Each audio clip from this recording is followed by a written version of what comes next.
Hello and welcome to a test of a bunch of different microphones and how they sound positioned at different distances away from my face.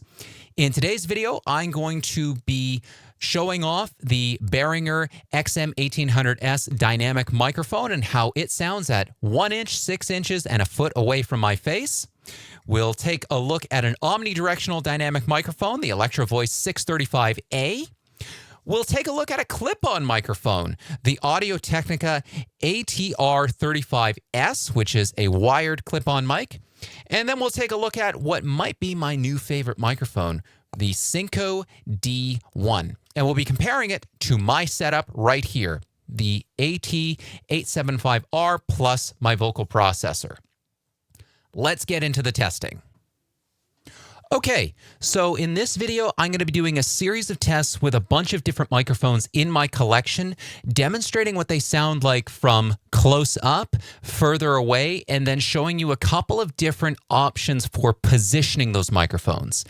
As a baseline, I'm going to use my tuned setup. So this is my Audio-Technica AT875R short shotgun microphone, and it is paired up with a DBX286S vocal processor.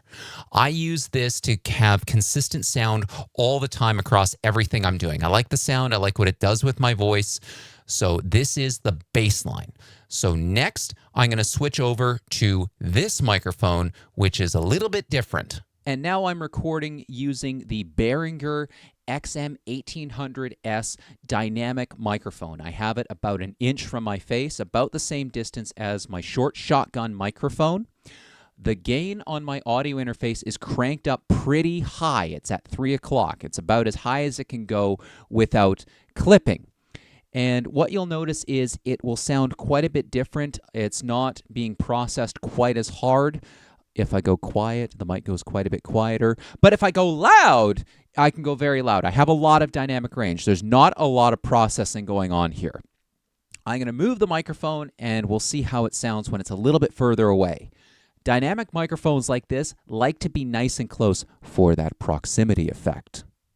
All right, let's move the microphone. And now I've positioned the microphone 6 inches away. I've left the gain exactly the same. I'm measuring this using a measuring tape so we have accurate measurements. I'm trying to sit up and stay as still as possible. You'll notice that the microphone has gotten quite a bit quieter. So if I want to get this louder, either I'm going to need to crank this up in post or I need to turn up my audio interface. But note, as I get further away, I'm going to start picking up more room noise. I'm going to have to get louder as well. So you're going to start picking up more room noise the further away the microphone goes. Okay, let's go a foot away from my face and see how this sounds. Okay, now the microphone is a foot away from my face. It is barely in shot now. Same height as before. You'll notice that it is quite a bit quieter as well. So the further away a dynamic microphone like this gets, the quieter it's going to get. And the more I'm either going to have to crank up the gain on my audio interface to compensate or do some processing in post. And in fact, in this video, I will be processing it in post to try and get all of the audio around the same volume. You should notice that there's a little bit more room noise. Even though I'm in a treated room, you're going to start to hear more room noise. All right. I'm going to try moving this microphone a little bit and try a different configuration and you can see how it sounds. One moment. I've now positioned the microphone 6 inches away from my mouth, but it is just out of frame. It's just below the frame here. It is aimed towards my mouth, so I'm getting maybe a little bit of proximity effect, but it's also picking up a bit of my diaphragm, so hopefully that will give you some decent sound. This is an option that you can take advantage of if you want to still have the microphone close, but you want to have it out of frame. And I understand if you want to have it out of frame. It's a lot nicer, a lot more natural. You don't have that barrier in front of you between you and the audience. So this is a mounting option that you can consider.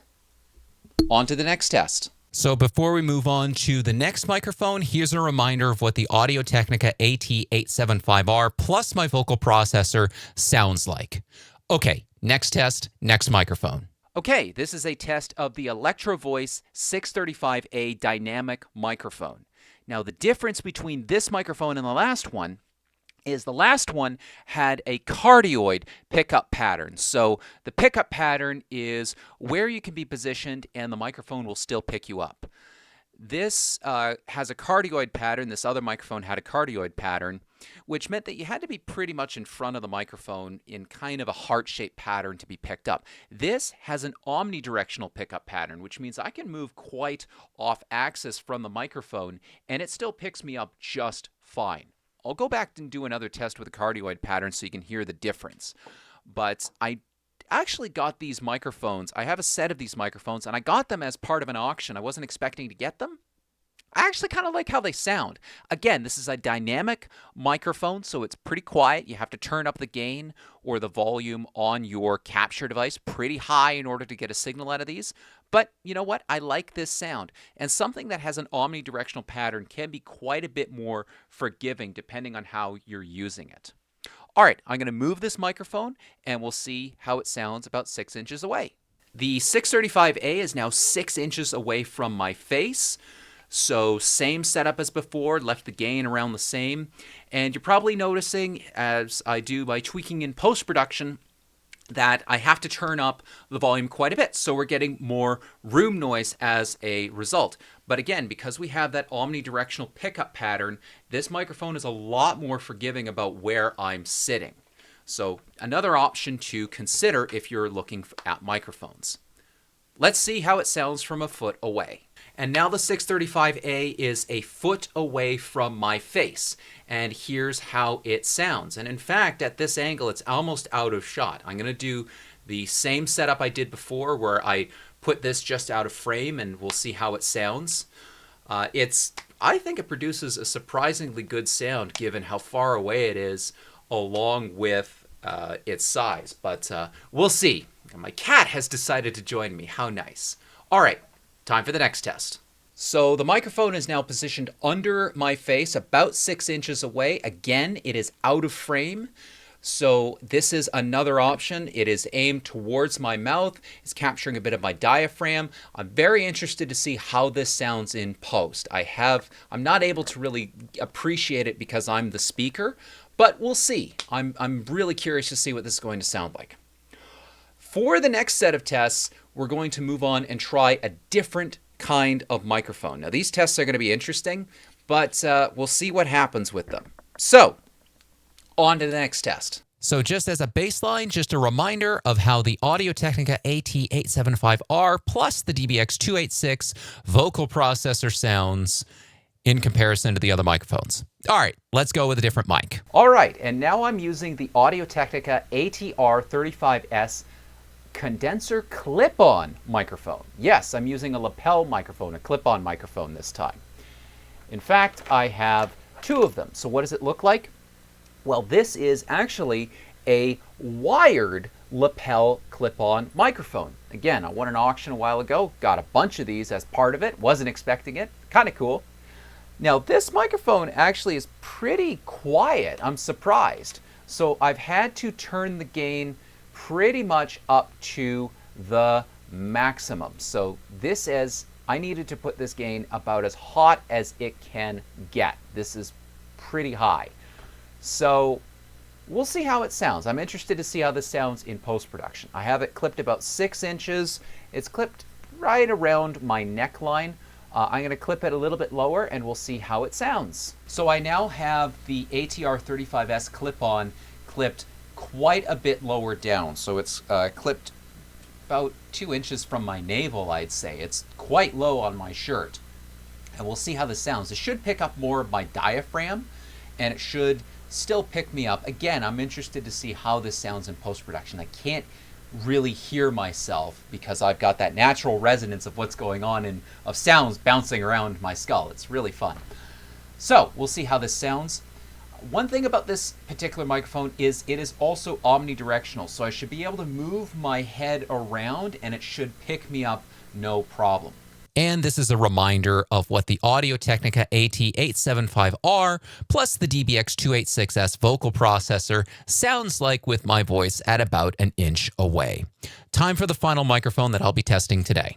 All right, This is the Synco D1 shotgun microphone, and I've got it about an inch from my face. Yes, this is another shotgun microphone. I actually got these for a webinar shoot that we were doing where we needed to not only clip up the speakers, but we also wanted to have a backup in case the clip-on microphones failed.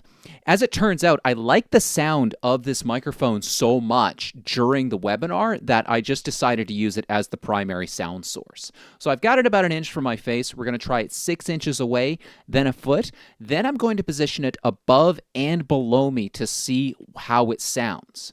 So shotgun microphones, one thing that they're really good at is, say I move over here, notice how much it's rejecting. Notice how much it was rejecting the sound. So I can move off axis, and it's going to do a great job of keeping anything that's not pretty much right in front of it turned off or turned down. A shotgun microphone can be considered quite directional. So that's one reason I like using them. All right, let's move this microphone and see how it sounds. Okay, so now I've moved the Cinco D1, kept the gain settings around the same. It's about 6 inches from my face now, and here's how it sounds. Again, probably sounds all right, but it might start to be dropping off. We'll see. I'm interested to see how this sounds in post. I've never heard this microphone on my own voice, believe it or not, so very excited to see what the results sound like. All right. Let's put it a foot away in front of my face and see how it sounds. And now the Cinco D1 is about a foot away from my face. Again, the gain is around the same. I'll be boosting this up in post. Let me demonstrate some more of the directionality of this microphone. So I'm quite a bit off axis right now. And if I come back on axis, I should sound a lot better. I'm going to demonstrate something else as well, talking about the pickup patterns of the mics. So we've had omnidirectional mics, we've had cardioid mics, this one's a hypercardioid, so it's got a pretty tight pattern. Let me show you what this microphone sounds like when it is directed 180 degrees away from my face. So this is what the Cinco D1 sounds like directed away from my face. I'm speaking into the back of the microphone, which is the worst possible scenario. This is what it sounds like when the microphone is backwards. So one of the reasons I like shotgun microphones is you can mount them just out of frame and they still sound pretty good. So I've got the Cinco D1 about 8 inches from my mouth, and when I say it's just out of frame, well, see my hand? See where my hand was? That's where the microphone tip ends. So it is just out of frame and still picking up my voice, I think, quite well. We're going to do another test. I'm going to mount the shotgun microphone low, aimed up towards my mouth, and we'll see how that sounds instead. Okay, now I've mounted the Cinco D1 about 6 inches, and it's just below my face, just barely out of frame. So if I move my hand here, you can just see the microphone tip, so I could shift it down a little bit. I'm starting to reach the limits of where my mic, of how low my mic stand can go. That's the limiting factor here in the test. So that's a big advantage with the shotgun microphones. They have that nice directionality, but you can keep them above or below you. Now the trick is you still want to get the microphone as close to your mouth as you can. So if you have a shotgun microphone that's like 4 or 5 feet away, it's just going to pick up a ton of room noise. It's not going to sound very good. It still needs to be close, but it can be a little bit further away, just out of frame, but it can still give you a good sound. So that's a shootout of a bunch of different microphones. Just for funsies, I'm going to mount this about, let's say, 3 feet above me, and we'll see how it sounds, just to demonstrate what it sounds like if we mount the microphone just a little bit too far. Again, one of the biggest principles with using any microphone is you want to get it as close to your mouth as you can. That is going to give you some of the best sound. All right. One last test, we'll switch over to the other microphone, and I'll be curious to see which one you thought was the best. Okay, final test.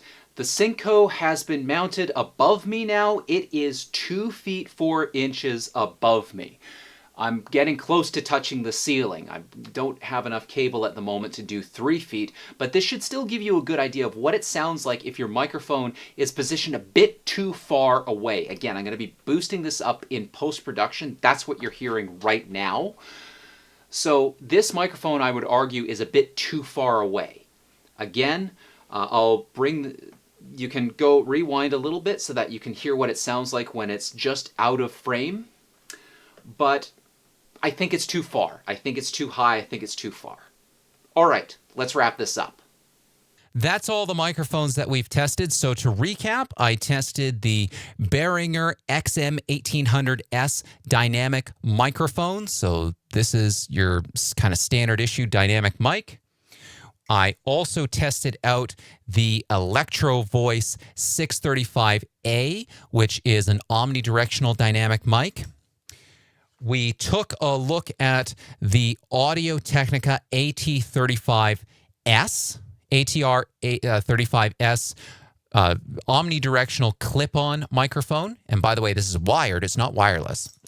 And finally, we looked at the Cinco D1 shotgun microphone. So these are all the microphones we took a look at. I'm interested, which one did you think had the best sound? And did you prefer any of them to, say, this setup that is through my vocal processor and close to my face? Anyway, thanks for watching. If you found this useful, like and subscribe, share this with your friends, and I will see you in the next video. Cheers!